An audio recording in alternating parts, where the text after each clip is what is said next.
Khalid Taimur Saab joins us online to discuss more on that. Thank you very much, boss, to have joined us. I'd like to understand, in this whole narrative of the Indian media, barraging falsehoods and false lies, F-16 down, pilot arrested, and so on and so forth. And now come the questions from the Indian public. Now come the questions from NDTV and Al Jazeera about why there was a failure by the Modi government, why what happened as a result of what has been happening since this morning. And the Indian government seems to shirk all that away. Will answers be ever given by the Indian government on these very questions? Yes, thank you very much. We have been seeing that the Indian government has been giving false narrative to its media, and since last few days we have been seeing very extensive false narrative being spread out by not less than the Indian government itself. Maybe they are under war hysteria, and especially in last few days, once they have seen their aircrafts fallen and they have seen, now they have seen Pakistan's befitting response.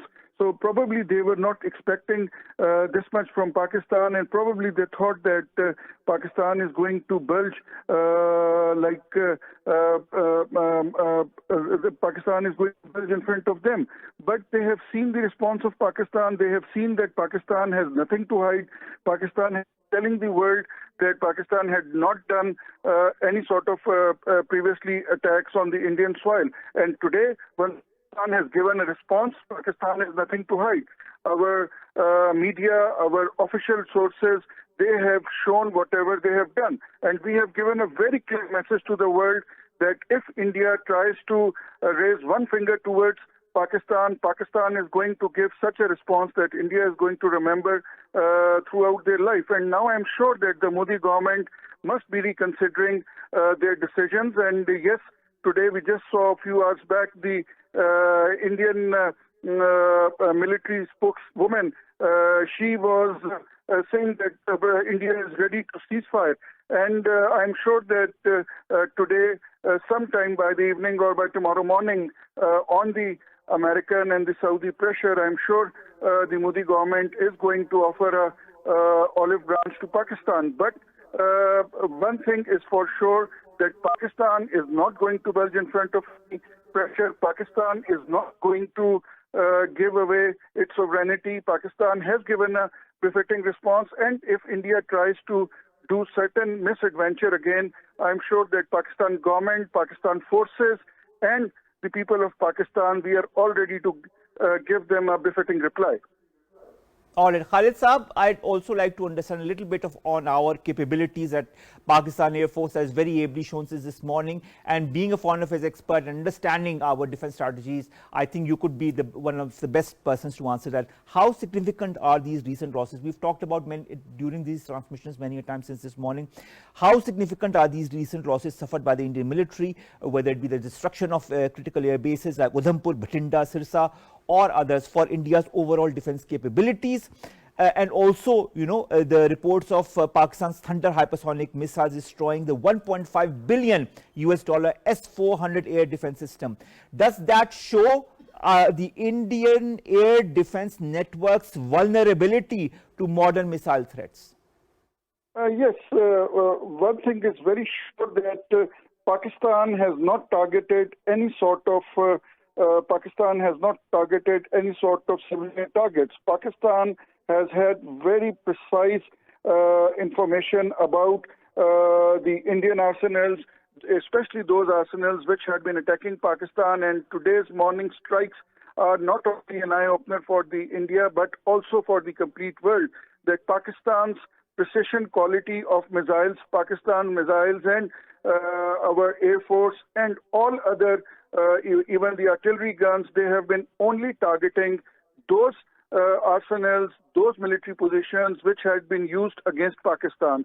Pakistan is not against civilian population of India. Pakistan is going to retaliate whenever there is some kind of attack on the Pakistani soil.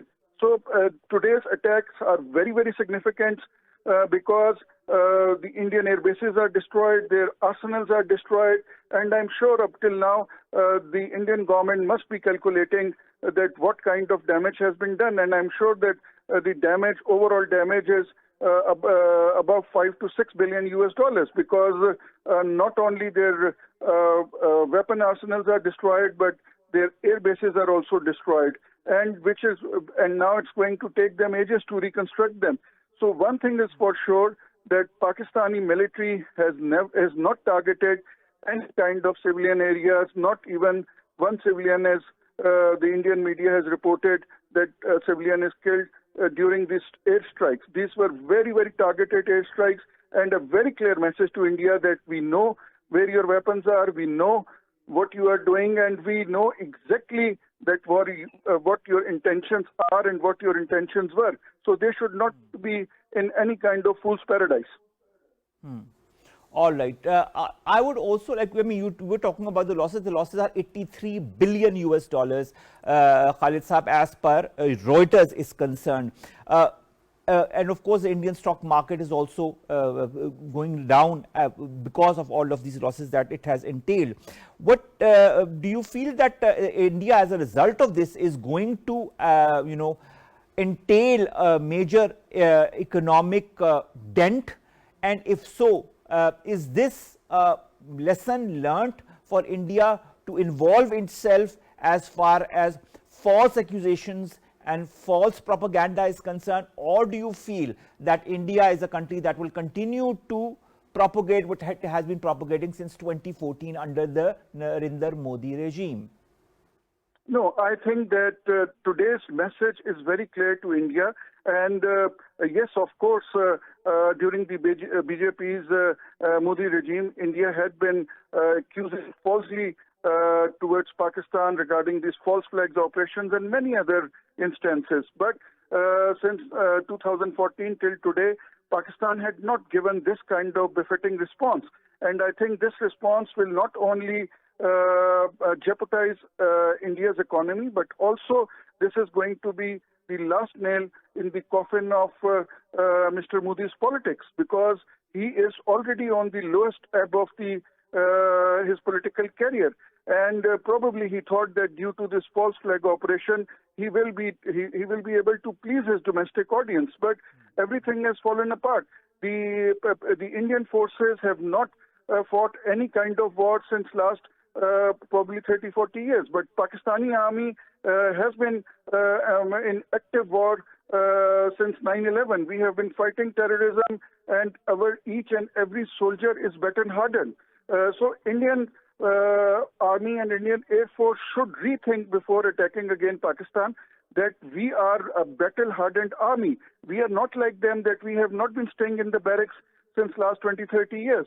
So, and I'm sure the message which today the Indian military and Air Force and Navy has got, this is a very clear to them that they are up against a military which is battle-hardened, but India has only been conducting military exercises, but they have not seen any kind of external or internal war. We have seen on the Afghan front, we have seen the fight against terrorism. So each and every soldier is not only ready, but he exactly knows the tricks of the trade. He exactly knows that how the battles are being fought. So I'm sure that after today, India's mindset is going to change. One. Second, there should be some kind of sense now within the Indian government that this kind of false narrative will not deter Pakistan. And lastly, I'm sure that now the Indian public will wake up and they are going to curse their own government. And I'm sure that very soon you are going to see that there is going to be not only a political debacle in India, but also the Indian government, whichever the government will come in India now, they will think twice before saying anything about Pakistan. That is so true. Khalid Taimur Akram sahab, thank you very much. Foreign Affairs Analyst Khalid Taimur Akram joining us, discussing the different aspects of this very incident that has been happening since this morning. Pakistan has shown a very befitting response, as it has said, as our Deputy Minister had said, as our DGISP has said, that we reserve the right for a response at the time and place of our choosing. We've now